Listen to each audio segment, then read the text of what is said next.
Olá, pessoal. Vamos dar continuidade à leitura e o estudo desse livro, Nossa Vida Juntos. Um olhar para a fraternidade cristã, de James Thompson, prefácio de Jim Bill McIntyre, publicado pela editora Vida Cristã. A gente já fez um primeiro vídeo aí que está falando sobre o capítulo 1, que fala sobre um chamado à fraternidade. E agora vamos fazer aí o segundo vídeo. Se você está gostando da leitura e estudo desse livro, peço para que você já deixe aí o like, compartilhe esse vídeo, se inscreva no canal se você é novo aqui e não fique com dúvida. Se ficar com dúvida, escreva para mim. Meu e-mail está aí na descrição do vídeo, é ronaldozm@gmail.com. Terei o maior prazer de sentar, estudar a Bíblia com você. E se você mora longe, podemos fazer através de videochamada, tudo gratuitamente, tá bem? Então vamos lá. Capítulo 2, que está falando sobre o povo do grão de mostarda. Mateus 13:30 diz assim, ó: Deixai-os crescer juntos até a colheita.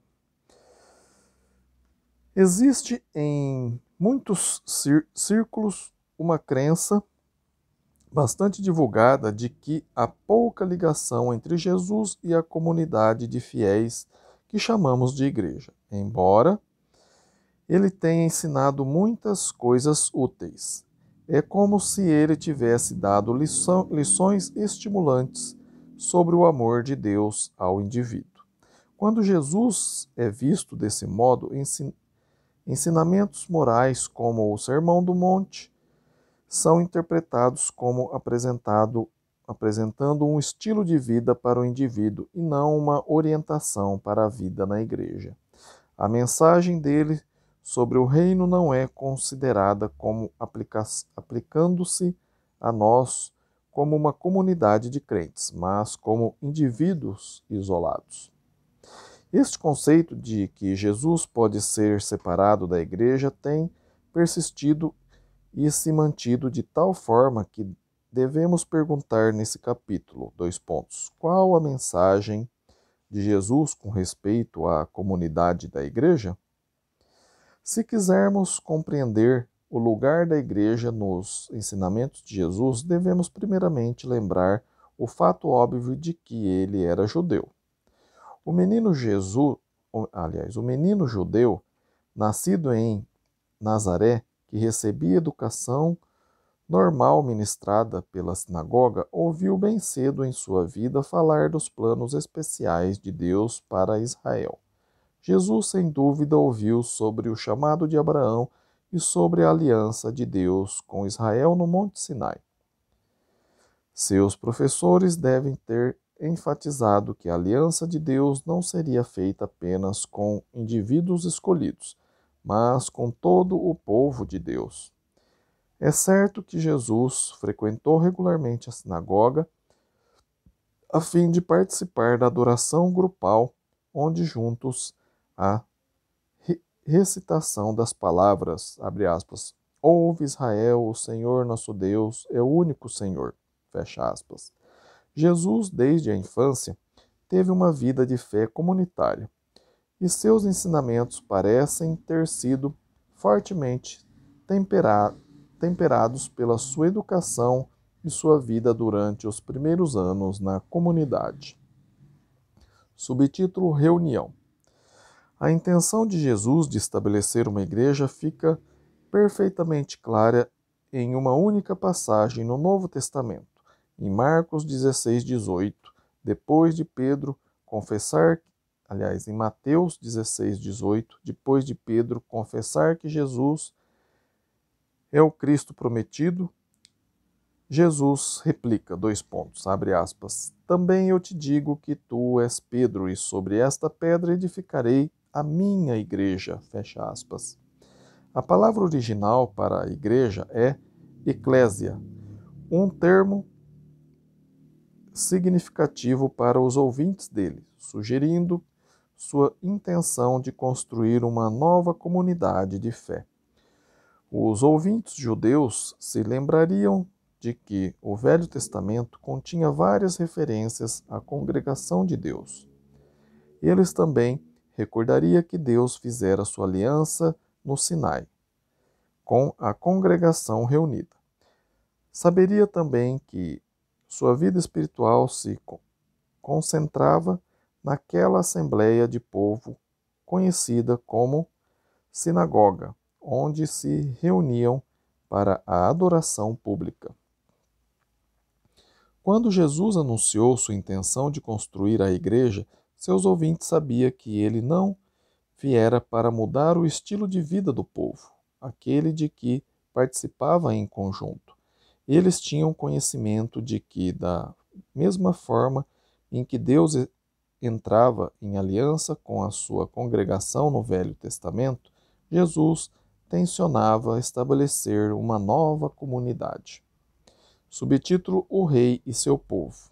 Desde que a igreja é mencionada apenas uma vez nos evangelhos, é preciso pesquisar em outros pontos para descobrir o papel por ela desempenhando nos ensinamentos de Jesus. O aspecto central desse ensinamento foi a proclamação da chegada do reino. O Evangelho de Marcos parece resumir toda a mensagem de Jesus quando registra que ele disse aos seus ouvintes no início do ministério na Galiléia, abre aspas, o tempo está cumprido e o reino de Deus está próximo, fecha aspas, Marcos 1,15. Todo judeu que cria que Deus era de fato rei. Abre aspas, o Senhor reinará por todo sempre, fecha aspas. Êxodo 15, 18. O povo judeu contemporâneo de Jesus vivia sob o jugo dos exércitos de Roma. Eles acreditavam que no futuro Deus seria um rei mais dinâmico. Embora já fosse rei, iria estabelecer seu reinado de modo a que ninguém pudesse duvidar do seu poder. Os que ouviram a declaração de Jesus de que o, abre aspas, reino de Deus está próximo, fecha aspas, devem ter se lembrado da esperança expressa em Daniel 2,44, abre aspas. Deus suscitará um reino que não será jamais destruído, fecha aspas. Quando Jesus fez sua afirmação dramática, muitos ouvintes julgaram que seu sonho tinha sido cumprido. O reino se achava próximo. Mas que espécie de reino Jesus anunciou? Como esse reino se tornaria realidade na vida do povo? A palavra reino sugere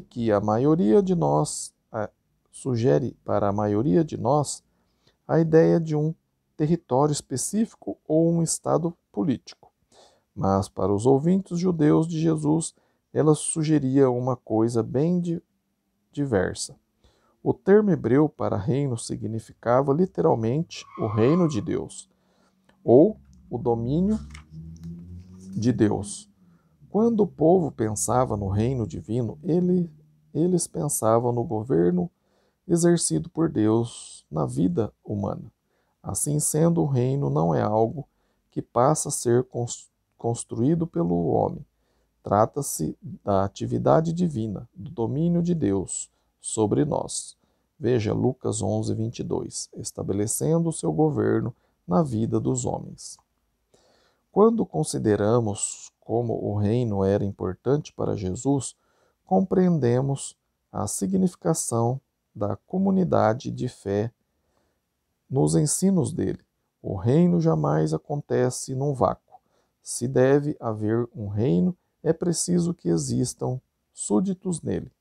Do mesmo modo que a liderança de Deus no Velho Testamento exigia um povo escolhido, os ensinamentos de Jesus sobre o reino do Novo Testamento implicam na existência da comunidade de fé.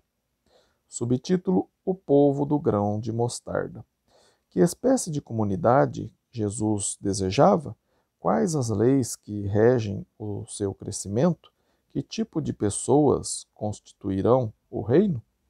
As parábolas nos fornecem as respostas a essas perguntas. A parábola de Jesus foram extraídas da vida diária e se dirigiam a questões formuladas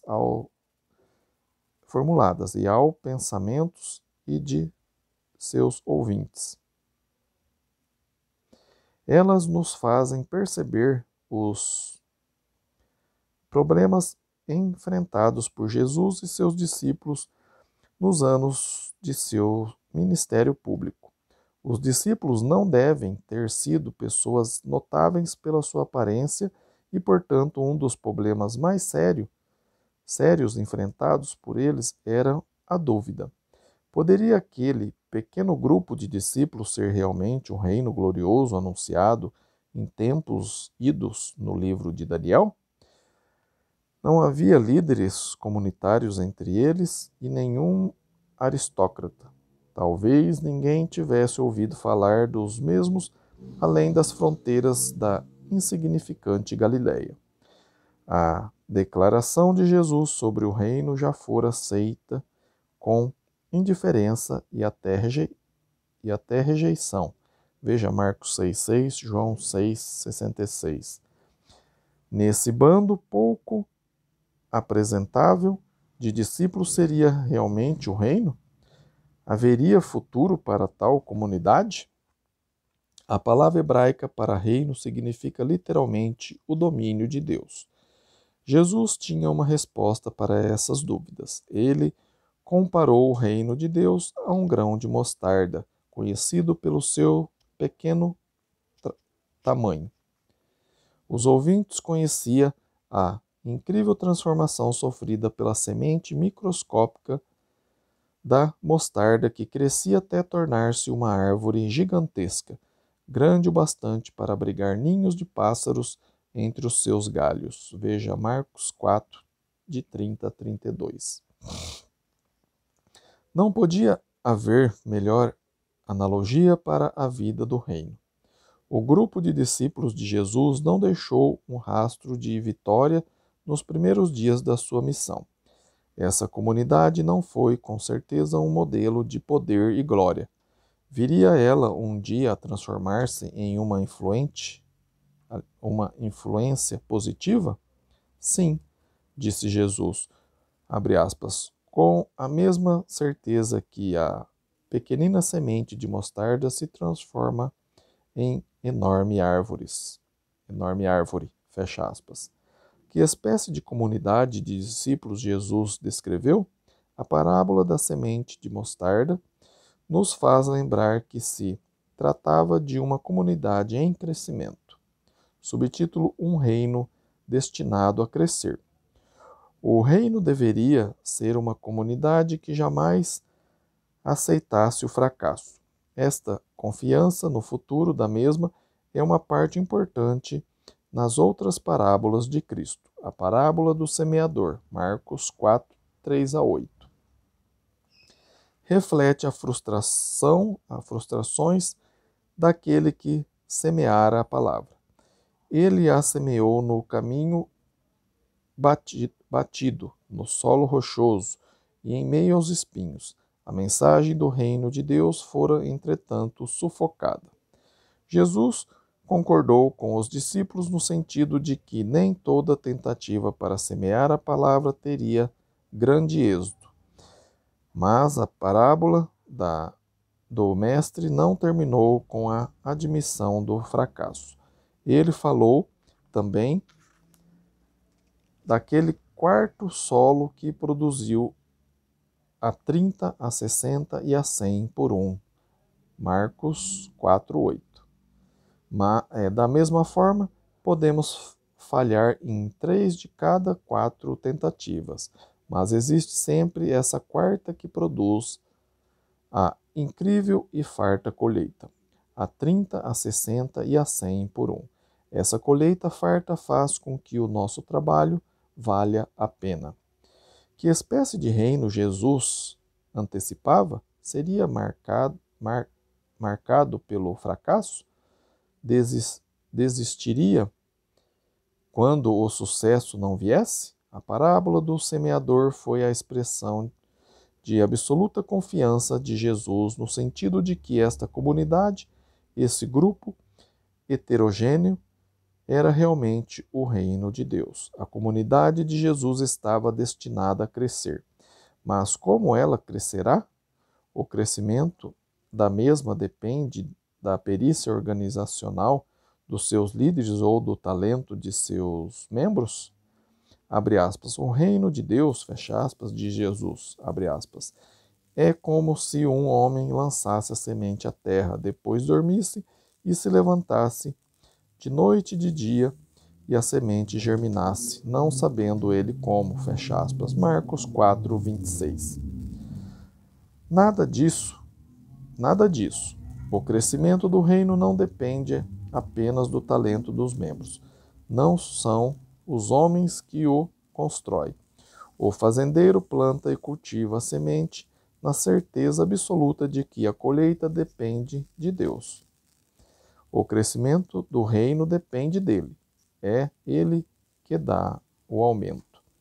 O reino não é, então, abandonado por Deus aos seus próprios recursos. O poder de Deus, expresso através do seu povo, é a origem do crescimento do reino. Subtítulo: Vamos capinar o reino? Um fato a respeito da comunidade de Jesus deve ter parecido especialmente inquietante para muitos discípulos dedicados. Pessoas de todas as classes sociais estavam tendo acesso à comunidade. Jesus não precisava ter muito bom senso ao fazer seu chamado para os discípulos, para o discipulado. Até mesmo no círculo mais íntimo dos discípulos havia um que fora cobrador de impostos, um colaborador com o governo romano e também um zelote, um daqueles revolucionários insubordinados. Os seguidores do Mestre formavam uma comunidade completamente diversa daquela até então conhecida pelo povo. Os fariseus e saduceus tinham padrões de admissão. Até mesmo as associações religiosas pagãs ficavam limitadas a pessoas de uma certa posição econômica, mas todos podiam pertencer a essa comunidade especial. Sem dúvida, havia pessoas nela cuja reputação poderia ter prejudicado o bom nome de Jesus e seus discípulos.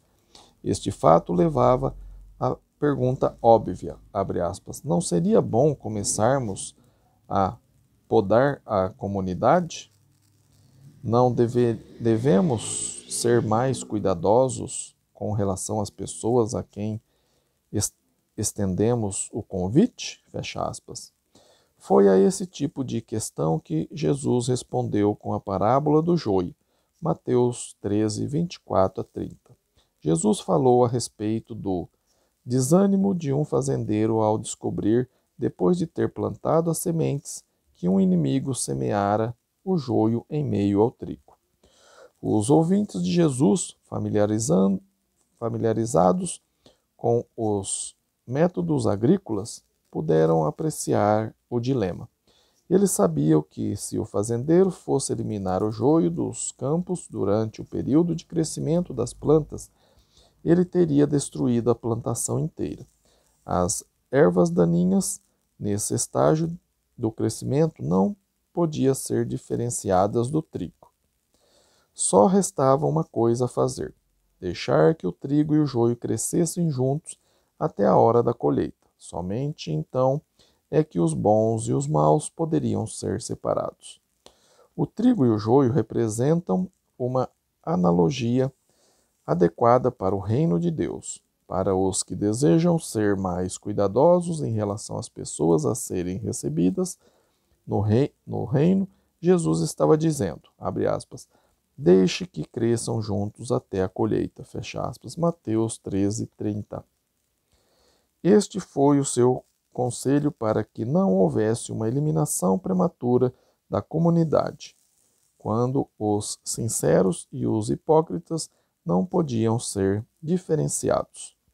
A comunidade de Jesus jamais será caracterizada pela sua igualdade. Os discípulos precisam tomar cuidado ao fazer a limpeza do campo, a fim de não destroçarem a comunidade. Essa foi a forma de Jesus dizer que a sua será sempre uma comunidade mista. A igreja sempre terá seus pecadores e hipócritas. Apenas por ocasião da colheita é que a separação final será feita.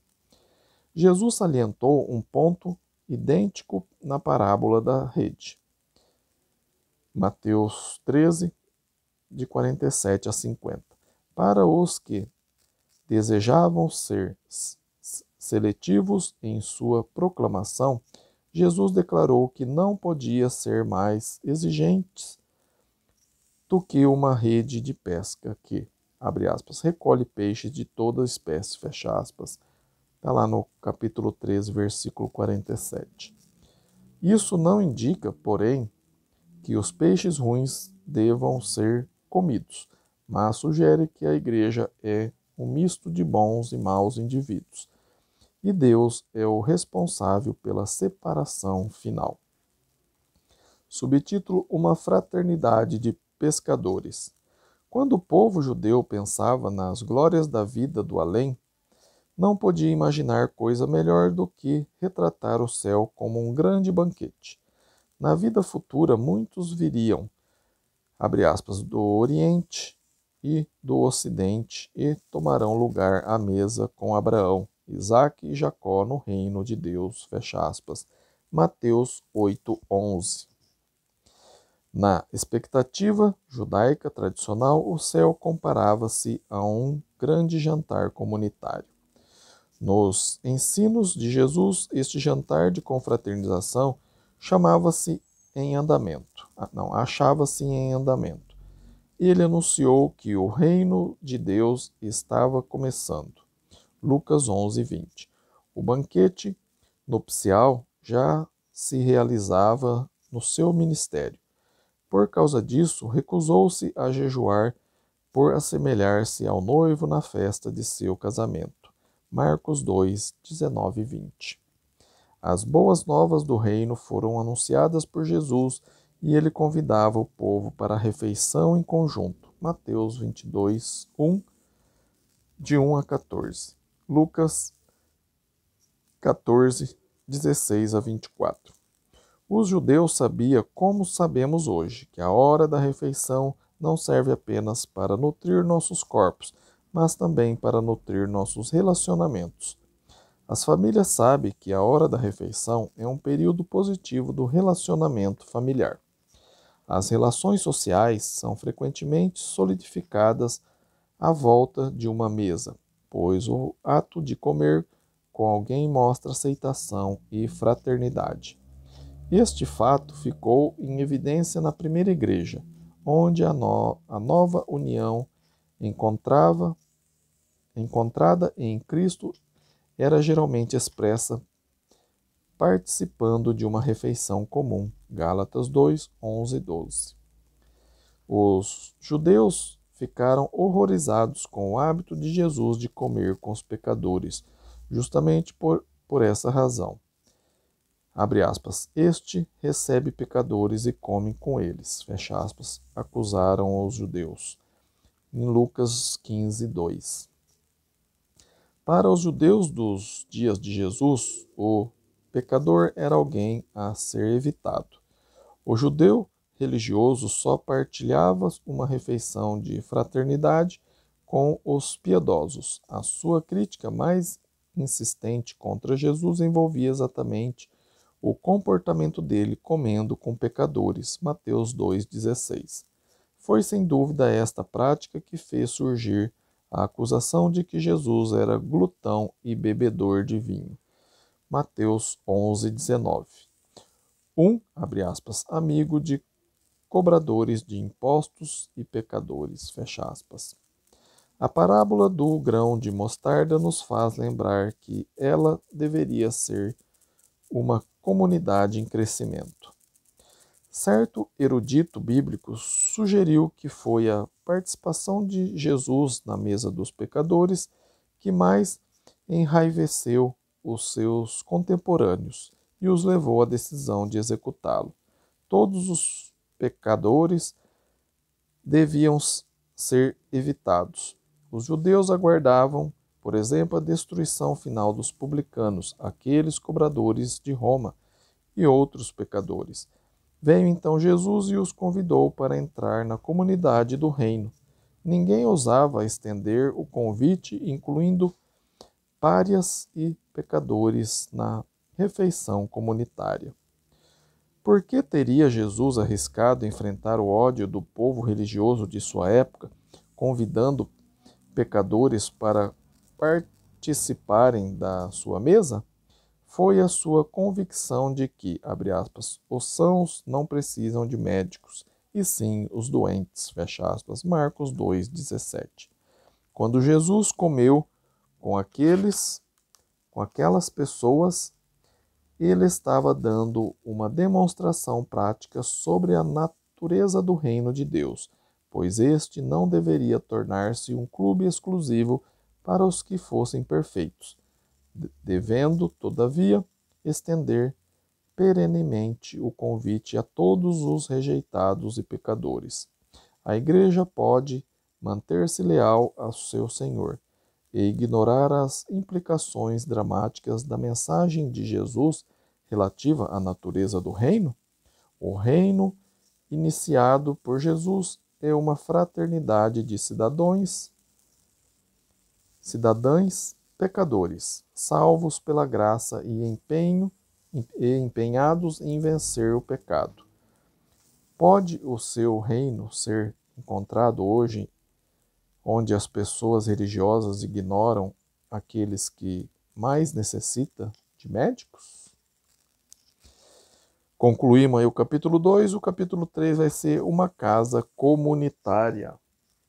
Se você está gostando da leitura e o estudo desse livro, Nossa Vida Juntos, um olhar para a fraternidade cristã, de James, publicado pela editora Vida Cristã, peço para que você deixe aí o seu like, compartilhe esse vídeo aí com suas redes sociais, seus grupos aí do WhatsApp, grupo de família, do trabalho, da escola, do bairro.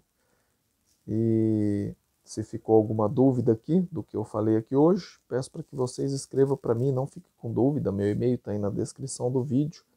É ronaldozm@gmail.com. Teria o maior prazer de sentar, estudar a Bíblia com você, tudo gratuitamente. Se você mora longe, podemos fazer através de videochamada também, tá bom? E se você é novo aqui, peço para que você se inscreva no canal, para que o canal cresça cada vez mais e a palavra de Deus chegue a mais e mais pessoas. Fico muito feliz que você está investindo aí o seu tempo em aprender a palavra de Deus. Tenho certeza que Deus também fica muito feliz. Muito obrigado. Fiquem com Deus, que Deus te abençoe e até o próximo vídeo. Amém?